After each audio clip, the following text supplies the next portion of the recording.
All right, Dr. Neff here. You should be seeing my screen over here. Um, let's see. It says I'm screen sharing, but okay. Just making sure you can see my screen. Um, so let's walk through what we're doing. So for those of you that missed or just need a refresher on what we did last time, I'm going to walk through kind of the process. The first thing I'm going to do in this video, though, we talked about this in the last class, but I want to make sure everybody has this data analysis set up. So the first thing I'm going to do is walk through how to get that, and then we'll go forward from there. So if you're on a PC, you're going to go to File, okay? You're going to come all the way down here to these options, and it's going to pop up this. We're going to go to Add-ins, which can take a second because these computers are not fast. I'm going to hit Go down here at Manage Excel Add-ins, and it's going to pop up this. If you don't have this, this will be unchecked.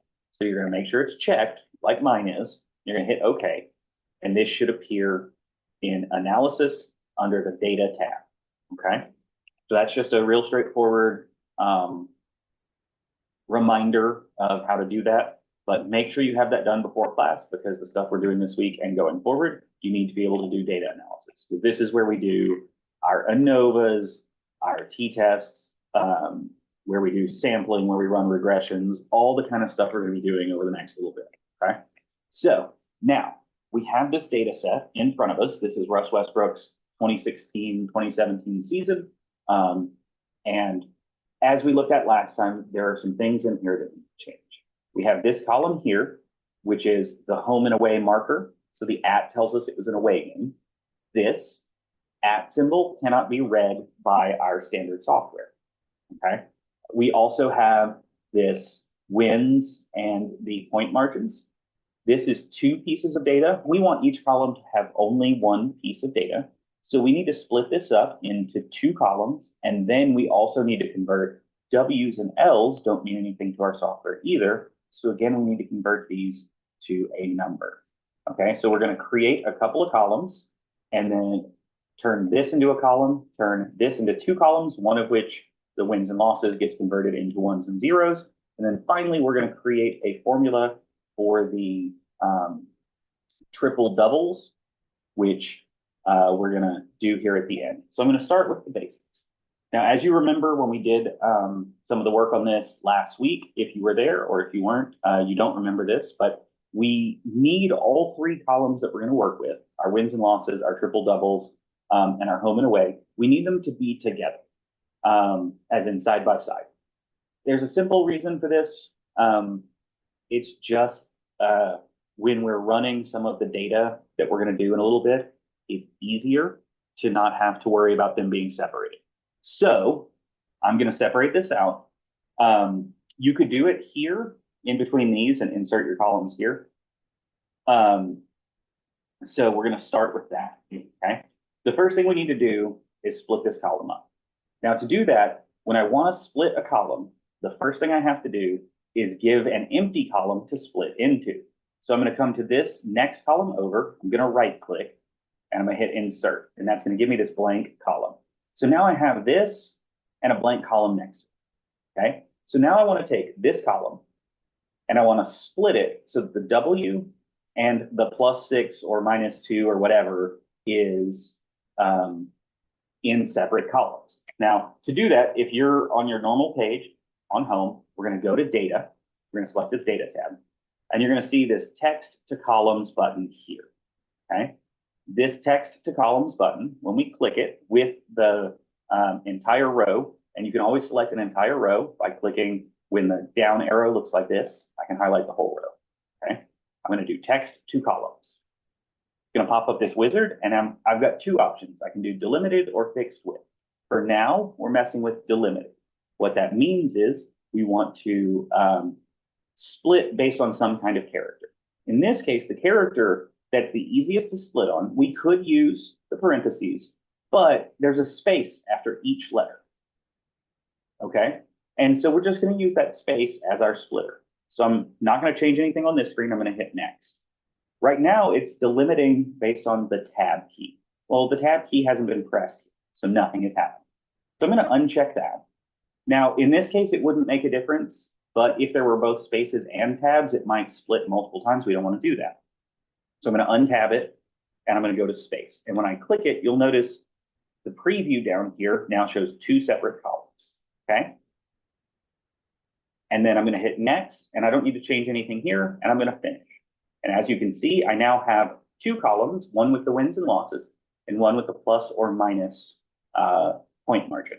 Now, with this point margin, I'm going to go ahead and clean this up. We're not using it for anything right now, but we might as well clean it while we're at it. We always want clean data. So I've got the column selected, and I'm going to press on a PC, Control H. I think it's Control H on a Mac as well. It might be Command H, but it's going to pop up this find and replace. This is what we want, okay? And we're telling it what we want to find in this column and then what we want to replace it with. Well, we want to find the opening parenthesis, but we want to replace it with nothing. We want it to go away. So I'm just going to put this in the find what and leave this blank and click replace all. And if you watch my column, every one of those opening parentheses went away. And now I can do exactly the same thing with a closing parenthesis, and those will go away as well. Now, if you look, at this point, all those plus signs went away and the minus signs stayed. Excel recognized this as positive and negative numbers once we took away the parentheses, and so it just converted that. So we don't have to remove the pluses, okay? So that converted for us. So we now have this win-loss column. We have our point margin. We need to do something with this home and away. We need to do something with this win-loss. And we also need to create a triple-double column. So I'm going to create 3 blank columns. I'm going to walk you through the formulas. I'm going to insert 3 times. And I'm going to walk you through the process of creating the formulas we need to generate the values that we want. When we're working in statistics, we generally want numbers to work with, even if those numbers are a 0 and a 1 for home and away or wins and losses, okay?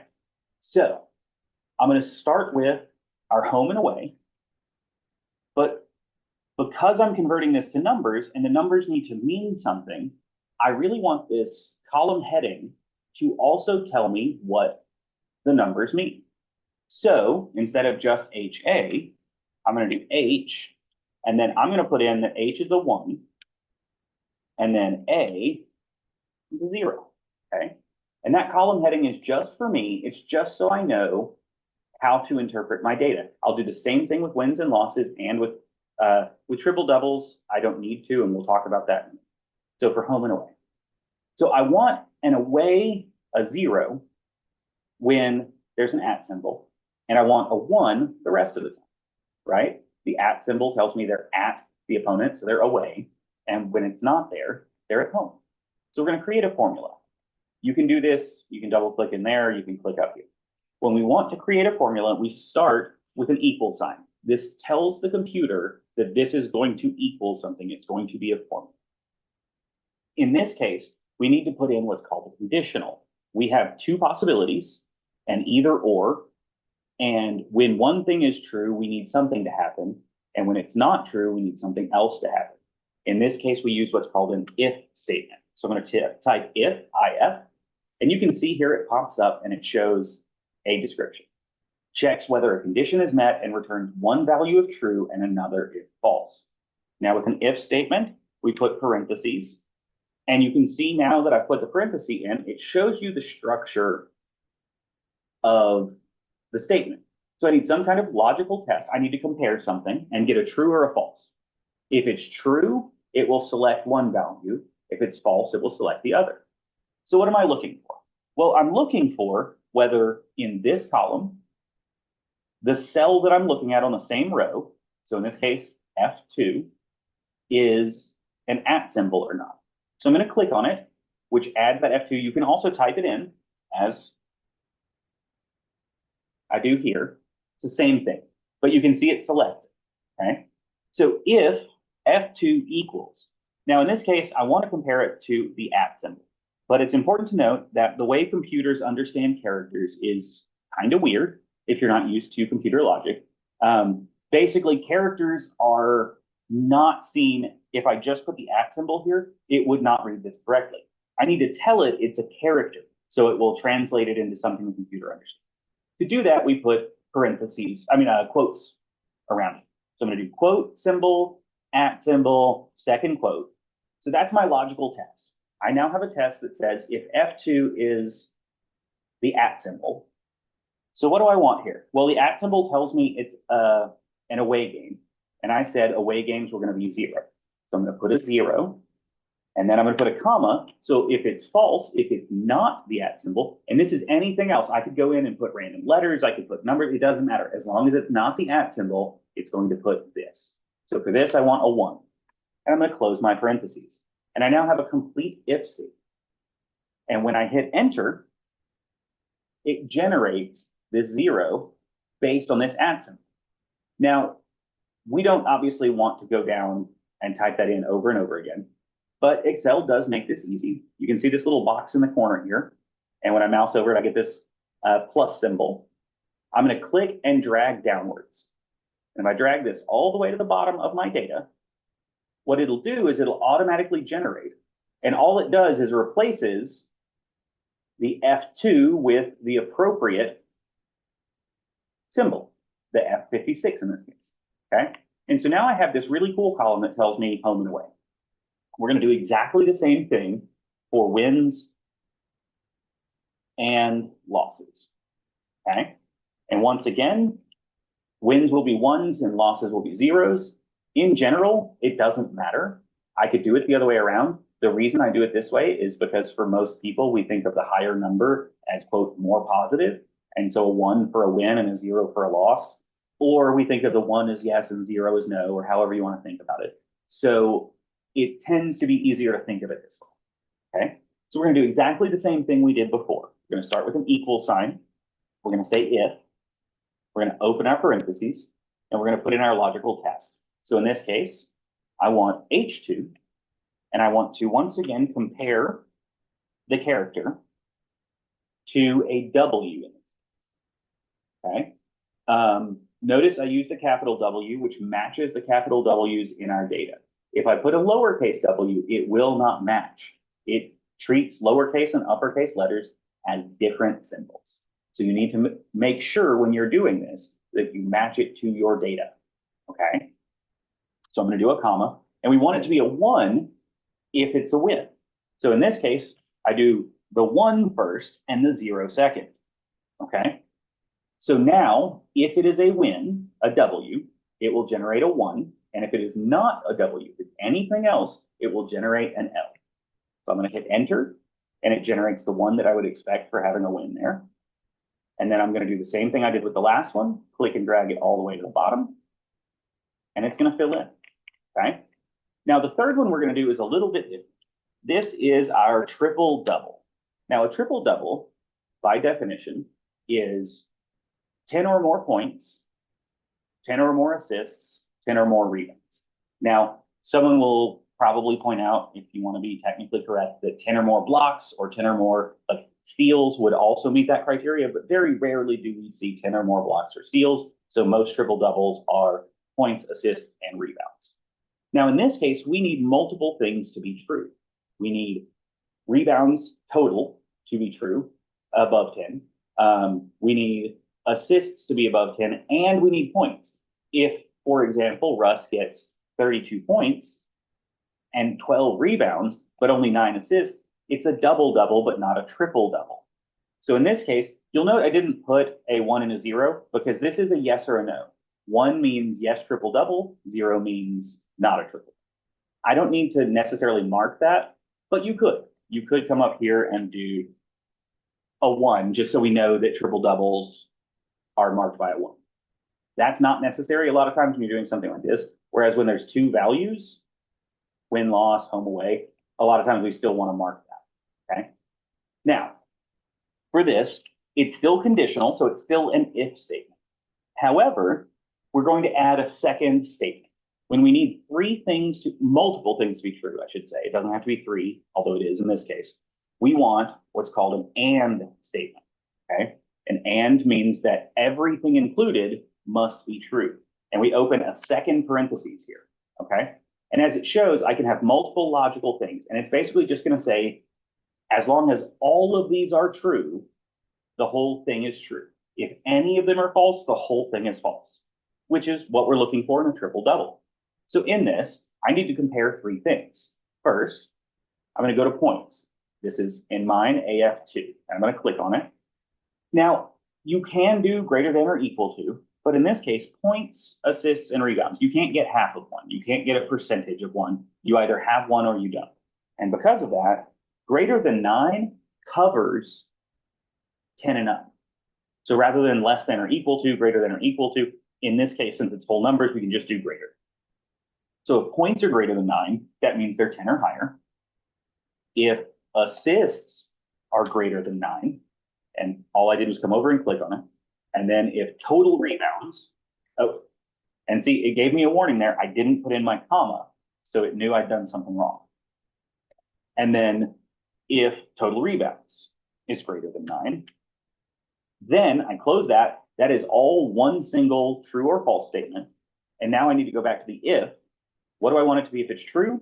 Well, I want to comma 1. And if it's false, comma 0. Nope, that was not what I meant to do. I hit the wrong key. And then I'm going to close my parentheses again. Now this gives me an if all of the following are true, I get 1 or a triple double. If not, I get a 0, okay? It doesn't matter which one isn't above 9, as long as any of them aren't, we get a 0. If they all three are, 51, 10, and 13, we should see a 1 in this second column, okay? And so again, I'm going to drag this all the way to the bottom and generate a triple double, okay? So I've now created the data I need to work with for this assignment. There's one other thing I need to do. You scroll all the way down to row 82 on the base data. There's this did not play. The issue with this one is because he didn't play, anything we include, he didn't get a triple double because he didn't play, but they did get a win and they were away. So if I wanted to know anything about home and away games or about wins and losses, this would change my data to show one more win without him getting any points or doing anything because he didn't play. So we're going to remove this whole row of data. Normally, we have to be careful about removing or curing data. But in this case, we can say, we know he didn't play this game. It doesn't matter because we have plenty the rest of the season. So we're comfortable removing it. So I'm going to select the row by clicking this, get the whole thing highlighted, and I'm going to right click on it and hit delete. And all that does is take away that row. Everything else stays the same. So now we've created good data that we can use. Now we're going to move on to the second part, okay? So we need to do something with our data. Specifically, we want to look at, and we talked about this in class, but we want to look at a cross tabulation. Basically, we want to compare when something and something else are both together. What does that look like? Okay? So to do a cross tabulation, we're going to go to the insert up here at the top. I'm going to click on that. And its very first option is called pivot table. And we're going to do a pivot table. When I click on it, it's going to ask me for a table arranged. You'll notice I already had this selected, so it selected that. I don't want one row. I actually want these 3 columns. So I'm going to start by clicking here, and notice it highlights the whole column, all the way down to the end of our data. And it actually keeps going, but it'll recognize there's no data after. But I also want these other 2 columns, okay? So I'm going to hold down Shift on my keyboard and click the third, and it'll select all of 3. This is what I want, okay? And I also want to make sure I've got new worksheet. If I choose existing, it's going to add it to this page. I don't want it on this page. I want a new tab at the bottom. So I leave it on new worksheet if it's on there. If it's not, I click it, and I'm going to hit OK. All right. Now, you'll note I've got this pivot table. There's nothing on it yet because I haven't actually generated the table. But on the right side, I have the 3 columns that I chose. And down here, I have filters, I have columns, I have rows, and I have values. Now I'm going to walk you through what we're going to do here, okay? First, I want to look at my wins and losses. But when I click on wins and losses, it fills it in down here under values, but you'll notice something. It says 46. Why does it say 46 when there were 82 games? Well, in this case, what we're running into is that it defaults to adding the columns together, to summing the column, which is why it says sum of wins and losses. Well, if you've got ones for wins and zeros for losses, and you add it all together, what do you get? Well, you get the number of wins, because the losses are all zeros, so they don't change the value. We don't want that. We actually want the total amount of games. So I'm going to come down here to this values. On here, it's like a drop down. I think on Mac, it's like a little eye inside a circle, like an info button. But when you click on it, it's going to pop up a menu. And I'm looking for this value field settings. Again, it looks a little different on Mac, but what we're looking for is this column right here. And we want to summarize value field by count, as in we want to count the total number of games. When I hit OK, look, I get 81 games. There were 82, but we deleted one. Makes sense. Now, I want to create a table that has wins and losses and triple doubles. I want to see if triple doubles affected the chance of a win or a loss. Okay, so I'm going to do wins and losses in columns, and you'll notice 0 for losses, 1 for wins. Okay, so I had 46 wins and 35 losses for a total of 81 games. And then I want to do triple doubles in rows. And now I have this cool table that shows me that when he didn't get a triple double, they lost 26 games and won 13. When he did get a triple double, they lost 9 games and won 33. So it seems like a pretty good number of wins with triple doubles and losses without them. Okay. Now, this table is generally all you need to submit this assignment, this first assignment. But I am going to go ahead and open the table that I showed y'all in class and walk you through getting a chi-square. Okay, the chi-square, as we talked about in class, is just a way to test whether or not we can trust this data. Okay, when we're using a crosstab like this, we want to see if the values we have are good values. And so I opened this. It's a link on the assignment.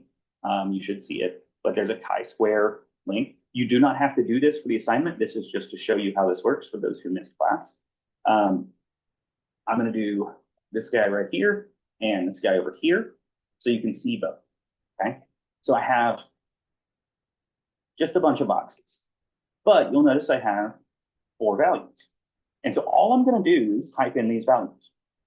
What the chi-square test does for your information is it's basically going to look at these numbers. It sees we have 81 total cases, and we have differences between the first condition, no triple double, and the second condition, triple double, and the groups of losses versus the groups of wins. And it's basically going to run a calculation to determine whether or not this data gives us enough to say something is true or false. When I calculate it, I get a chi-square score, a value. I get degrees of freedom. We're not worried about that right now. I get this p-value, which we've talked about in class. It is below 0.05, much below that. So we're pretty confident in this data in saying that when Russ Westbrook got a triple double, they were much more likely to get a win than when he didn't.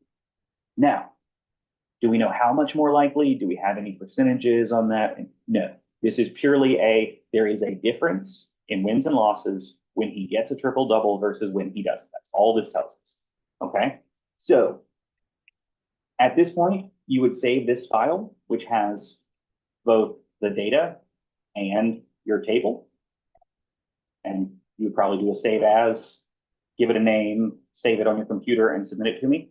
Don't save it, in this case, as a web page. Save it as an Excel workbook. So just make sure you do that. It'll make it easier for me to look at. You can call it what you want. You can leave it that same name, or you can say, you know, Russell Westbrook 16-17 season, or whatever you want to call it. You'd say that, and that's what you submit. So hopefully this was helpful, and you understand kind of what the goal was. And if you have any questions, you can always reach out. So I'm going to stop the recording here, and I hope this was helpful.